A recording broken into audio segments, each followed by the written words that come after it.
हम सभी जानते हैं कि मध्यम वर्गीय जीवन में एक खास चुनौती होती है, हमारी तनख्वाह। यह तनख्वाह हमें पूरी उम्मीद के साथ मिलती है, ठीक वैसे जैसे पूर्णिमा का चांद आता है। महीनों का इंतजार और फिर एक ही बार में चांद अपनी चमक खोने लगता है, और वैसे ही हमारी तनख्वाह भी महज कुछ दिनों में सिमट कर रह जाती है। कुछ ही दिनों में वह पैसा खर्च हो जाता है और अगले 15 दिन कर्ज की तलाश या बचत से निकाले गए पैसों के सहारे निकल जाते हैं। यह चांद कभी बढ़ता है और कभी घटता है, जैसे हमारी आमदनी और खर्च।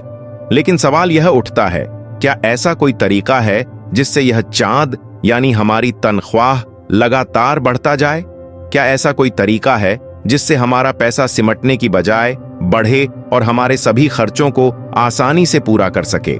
यही वह सवाल है जो हमें वित्तीय स्वतंत्रता और शीघ्र सेवानिवृत्ति के रास्ते पर ले जाता है।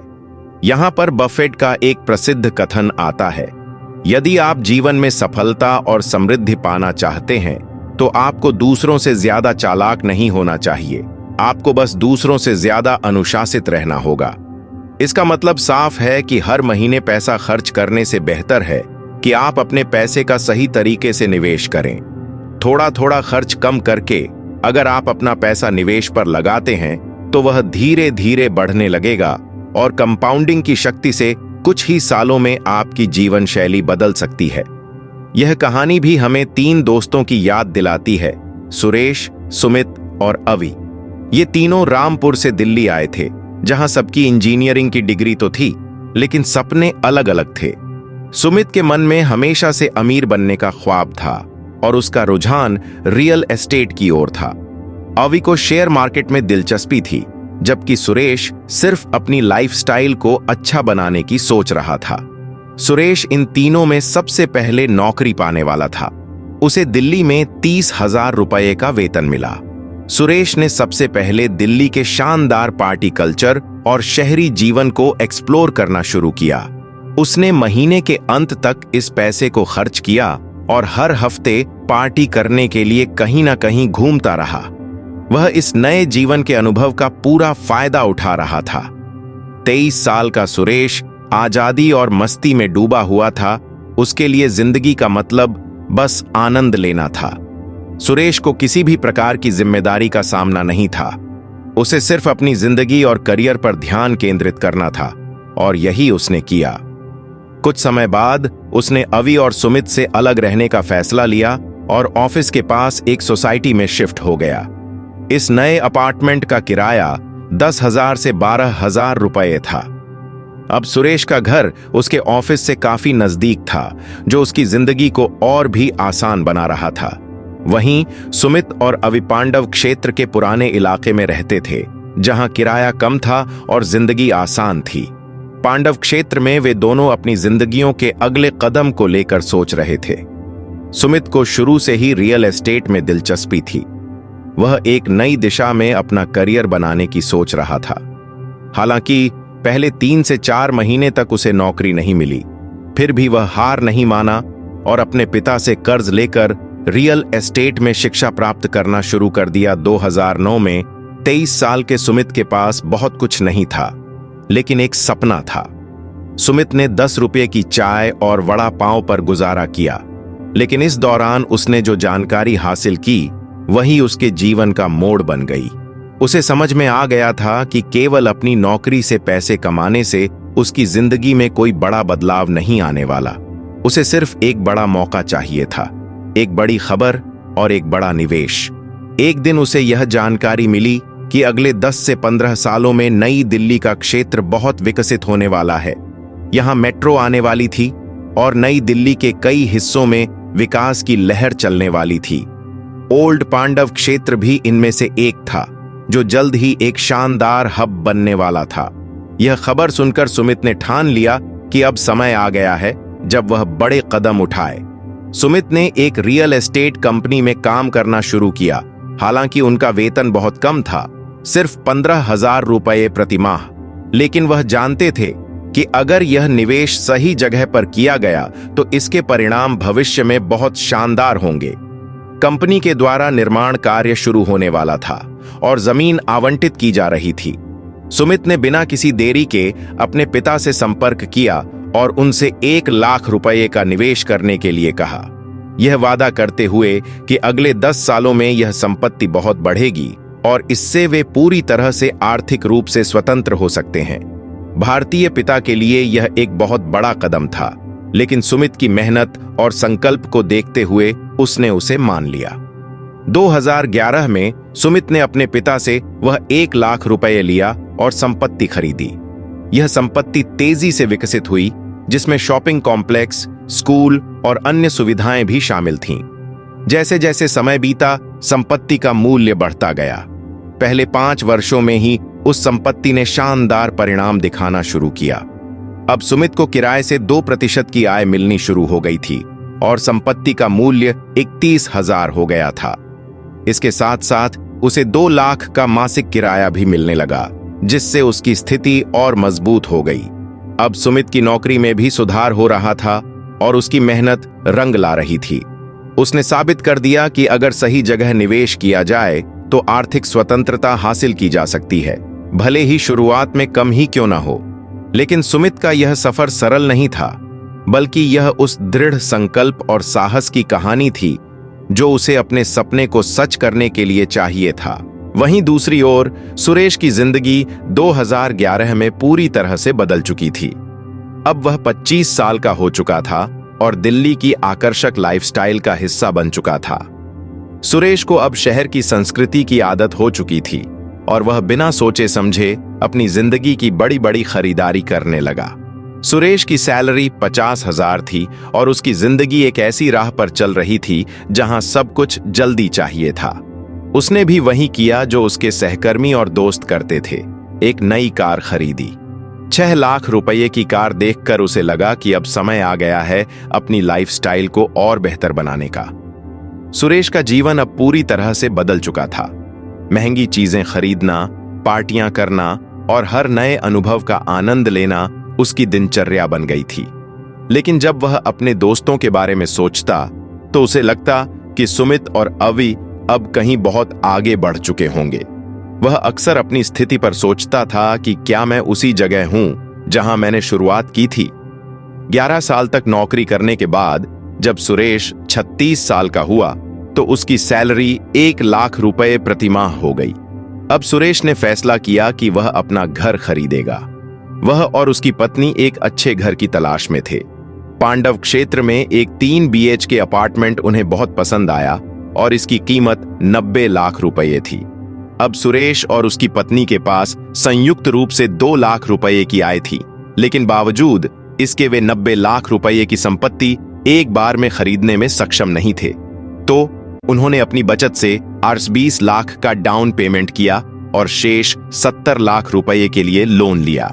इस लोन की EMI 58,000 रुपए प्रति माह बनती थी, लेकिन इस भारी EMI के बावजूद सुरेश ने अपने सपनों का घर आखिरकार खरीद ही लिया। अब जब कागजी कार्रवाई और लोन की प्रक्रिया पूरी हुई और सुरेश ने संपत्ति के मालिक का नाम देखा तो वह हैरान रह गया। दरअसल जिस प्रॉपर्टी को सुरेश ने 90 लाख रुपए में खरीदा था, वह वही प्रॉपर्टी थी जो सुमित ने 2011 में केवल 1 लाख रुपए में खरीदी थी। सुमित ने वही संपत्ति 2002 में 90 लाख रुपए में बेची, जो उसकी कड़ी मेहनत और भविष्य को लेकर किए गए सही निवेश का परिणाम था। सुमित का निवेश अब पूरी तरह से सही साबित हो चुका था।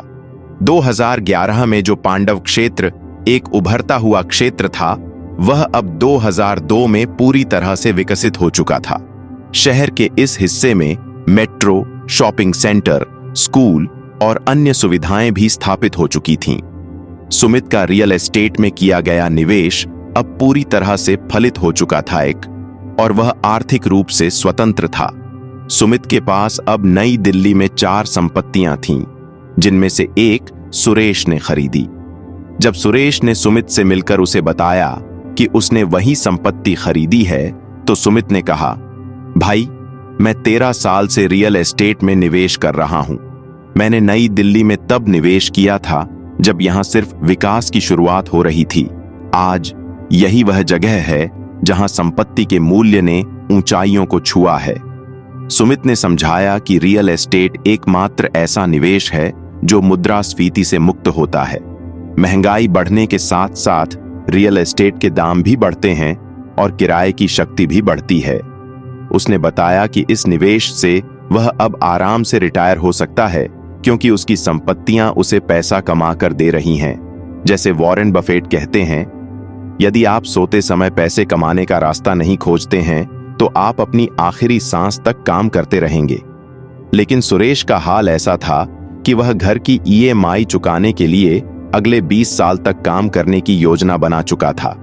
इस बातचीत के दौरान अवि का जिक्र हुआ। सुरेश ने पूछा, अवि इन दिनों क्या कर रहा है? सुमित ने बताया, उसका खेल थोड़ा अलग है। 2 साल तक सामान्य नौकरी करने के बाद उसे दलाल स्ट्रीट में नौकरी मिल गई है। अब वह वहीं तैनात है।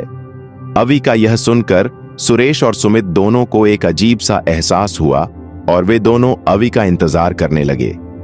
कुछ ही देर बाद अवि एक होटल में प्रवेश करता है और उसे देखकर दोनों खुश होते हैं। अवि का सरल जीवन देख सुरेश ने पूछा, तुम कैसे हो भाई? क्या कुछ बदल गया है? क्या तुमने अच्छे पैसे कमाए हैं? अवि मुस्कुराया और शालीनता से जवाब दिया, भाई मैं अगले 5 साल में रिटायर होने वाला हूं। अवि ने अपनी कहानी को आगे बढ़ाते हुए बताया, मेरी पहली नौकरी मुझे एक ट्रेडिंग कंपनी में मिली थी, जहां मैं आईटी तकनीशियन के रूप में काम कर रहा था। वहां मेरा काम कुछ अलग था, लेकिन मैंने इस दौरान शेयर बाजार के कुछ अहम गुण सीखे। मैं अपनी 25% सैलरी का हिस्सा बचाकर निवेश करता रहा। मैंने अपनी बचत के लिए 50-30-20 का नियम अपनाया, यानी अपनी सैलरी का 50% जरूरतों पर, 30% इच्छाओं पर और मनोरंजन पर 20% निवेश के लिए रखा। अवि ने कहा, मेरे पास 25,000 रुपये की सैलरी थी तो मैं 12,500 रुपये अपनी जरूरतों के लिए, 7,500 रुपये इच्छाओं के लिए और 5,000 रुपये का एक हिस्सा एसआईपी में निवेश करता था।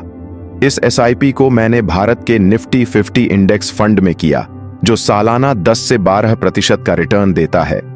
मैंने इस दौरान शेयर बाजार का अच्छा अनुभव लिया और 5 साल तक निवेश किया। इस समय मुझे यह समझ में आ गया कि अगर पैसे का बड़ा रूप से संचय करना है तो स्टॉक्स में निवेश करना होगा। अवि ने बताया, अब मैं अपनी नौकरी के साथ साथ फ्रीलांस वित्तीय सलाहकार के रूप में भी काम करने लगा था। 28 साल की उम्र में जब लोग अपनी यूपीएससी की पढ़ाई या एक अच्छी नौकरी में ही उलझे रहते हैं, तो मैं 3 अलग अलग नौकरियां करके महीने में 1 लाख रुपये से भी ज्यादा कमा रहा था। सबसे पहले मैंने अपनी एसआईपी से जो पैसा कमाया था उसे वापस लिया और शेयर बाजार में निवेश करना शुरू किया। मैंने 2 लाख रुपये का एकमुश्त निवेश किया और उस स्टॉक पोर्टफोलियो में मुझे औसतन 17% का रिटर्न मिला। अवि ने कहा, यह सोचते हुए मैंने यह भी जाना कि यह रकम जल्दी रिटायरमेंट के लिए पर्याप्त नहीं थी, तो मैंने एक और फैसला लिया। मैंने निफ्टी इंडेक्स फंड में फिर से एसआईपी शुरू किया, लेकिन इस बार 5,000 की बजाय बड़ी रकम निवेश की। मेरा लक्ष्य था कि 10 से 12 साल में 1 से 1.5 करोड़ रुपये की रकम जुटा सकूं, जिससे मैं रिटायर हो जाऊं और फिर हर महीने 50,000 खर्च कर सकूं।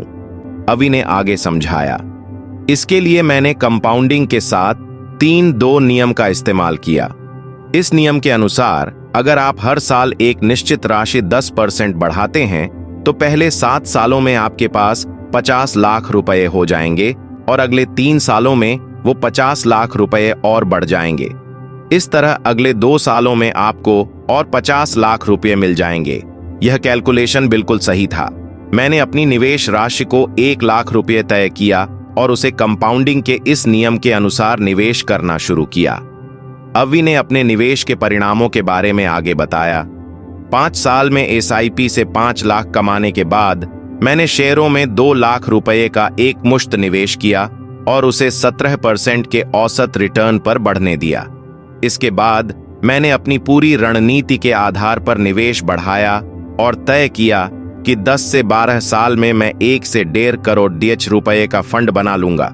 आप देख सकते हैं कि अवि ने सबसे पहले यह सोचा कि 12 साल बाद जो 1.5 करोड़ रुपए की राशि दिखाई दे रही है, क्या उसकी असली कीमत महंगाई के चलते उतनी ही रहेगी। उसने इसको ध्यान में रखते हुए भारत की औसत मुद्रास्फीति दर का भी मूल्यांकन किया। मुद्रास्फीति को समायोजित करने के बाद 1.5 करोड़ रुपये का वास्तविक मूल्य केवल 1 करोड़ रुपये रह जाता है, जो उसकी सेवानिवृत्ति के लक्ष्य के हिसाब से पर्याप्त नहीं था। इसलिए अवि ने अपने निवेश की रणनीति को बदलते हुए पहले दिन से ही प्रतिमाह 50,000 का निवेश करना शुरू किया। कंपाउंडिंग के साथ 3-2 नियम का अनुसरण करते हुए अवि ने यह सुनिश्चित किया कि वह अपनी वित्तीय योजना को मुद्रास्फीति से बचाकर 12 वर्षों में 1 करोड़ रुपये का लक्ष्य हासिल कर सकें। इस रणनीति के तहत अवि ने अपनी आय के कई स्रोतों से निवेश करना शुरू किया, जिससे वह सुमित और सुरेश से भी ज्यादा आर्थिक रूप से स्वतंत्र हो गए। वहीं सुमित ने रियल एस्टेट में निवेश किया और 36 साल की उम्र में आर्थिक स्वतंत्रता प्राप्त की। हालांकि रियल एस्टेट में भारी पूंजी की आवश्यकता थी, जिसे सुमित के पिता ने सही समय पर मुहैया कराया। अवि की आय के कई स्रोतों से पैसा कमाने की रणनीति अधिक व्यावहारिक और लागू दिखती है, जो सुरेश ने कभी समझने की कोशिश नहीं की। अब सुरेश को अपनी घर की EMI चुकानी थी और महंगे स्कूलों में अपने बच्चे का दाखिला कराना था, जिससे उसके पास 20 साल तक काम करने की मजबूरी थी। यह दर्शाता है कि अमीर और मध्यम वर्गीय मानसिकता के बीच सबसे बड़ा अंतर यही है कि अमीर लोग अपनी पूंजी का सही उपयोग करके उसे बढ़ाते हैं, जबकि मध्यम वर्गीय लोग उसे खर्च करने में लगा देते हैं। वे जल्दी से अपनी सैलरी का उपयोग हर जगह खर्च करने की सोचते हैं, जबकि अमीर लोग इसे निवेश करने और वित्तीय स्वतंत्रता हासिल करने के तरीकों में बदलते हैं। आखिरकार यह बात साबित होती है कि अमीर और मध्यम वर्गीय मानसिकता के बीच का फर्क यही है। अगर आप भी अपनी वित्तीय स्थिति को मजबूत बनाना चाहते हैं, तो आपको निवेश की ताकत को समझना होगा और अपना ध्यान कंपाउंडिंग के प्रभाव को बढ़ाने में लगाना होगा। इस प्रकार आपके जीवन में सही मानसिकता और निवेश रणनीतियों से ही समृद्धि और वित्तीय स्वतंत्रता हासिल की जा सकती है। अगर आप भी अपनी वित्तीय स्थिति को सुधारना चाहते हैं और अपना भविष्य सुरक्षित बनाना चाहते हैं, तो अब सही समय है। अवि ने जिस तरह निवेश और वित्तीय रणनीतियों को अपनाया और अपनी वित्तीय स्वतंत्रता हासिल की, आप भी वही कर सकते हैं।